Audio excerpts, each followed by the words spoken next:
बिस्मिल्लाहिर्रहमानिर्रहीम। अस्सलाम वालेकुम। मेरा नाम डॉक्टर मीर शकील अहमद है। आज हम एक पॉलीट्रामा का केस डिस्कस करेंगे और आइंदा से मैं ये केस सीरीज़ ही शुरू करूँगा, उसके ऊपर डिस्कशन अपनी करूँगा। पॉलीट्रामा का केस है, इसमें उनकी ऑर्थोपेडिक सर्जरी हुई, मैंने उनको देखा और सर्जरी में जो सर्जिकल प्रोसीजर हुआ उसमें डीसीपी ह्यूमरस के ऊपर डीसीपी का प्रोसीजर हुआ। उसके साथ उनका फ्रैक्चर था पेल्विस का और उनका फ्रैक्चर था शैफ्ट ऑफ फीमर का। तो साथ डिसलोकेशन थी राइट हिप की।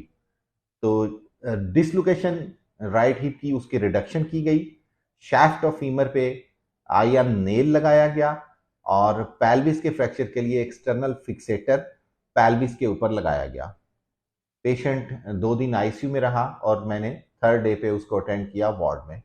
अब क्या उसका फिजियोथेरेपी प्रोटोकॉल हमने जो है मैनेज किया, उसको किस तरह। सबसे इंपॉर्टेंट चीज ऐसे पेशेंट में बेड सोर को मैनेज करना है, क्योंकि जब एक्सटर्नल फिक्सेटर पेल्विस के ऊपर होता है तो पेशेंट अपनी करवट अच्छे तरीके से नहीं ले पाता।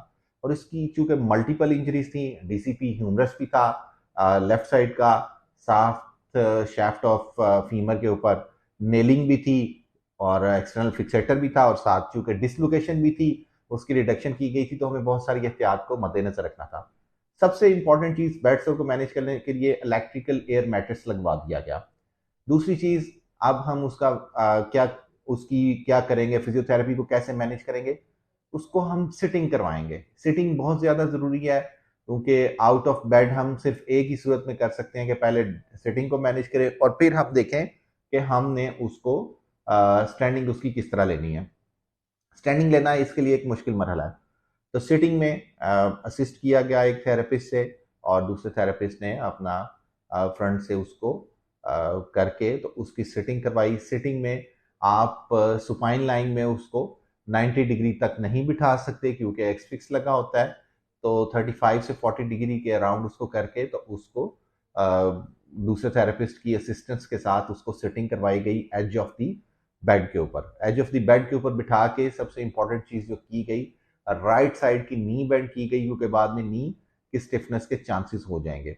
अब चूंकि मैंने फिर बता दिया कि स्टैंडिंग एक मुश्किल मरहला था, वेट बेरिंग स्टेटस इसका ये होगा कि राइट साइड पे हम वेट बेरिंग नहीं लेंगे, हमने राइट साइड पे नॉन वेट बेरिंग उसको रखा और उसकी स्टैंडिंग ले विद मैक्सिमम असिस्टेंस, जो कि 2 थेरेपिस्ट के साथ और साथ में वॉकर हमारे पास था, जो कि हमने राइट हैंड में रखा।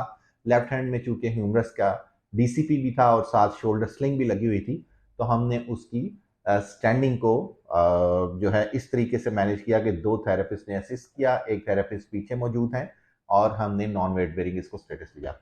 अब हम इसका अगला प्रोटोकॉल आपको अपनी अगली एपिसोड में बताएंगे। Thank you.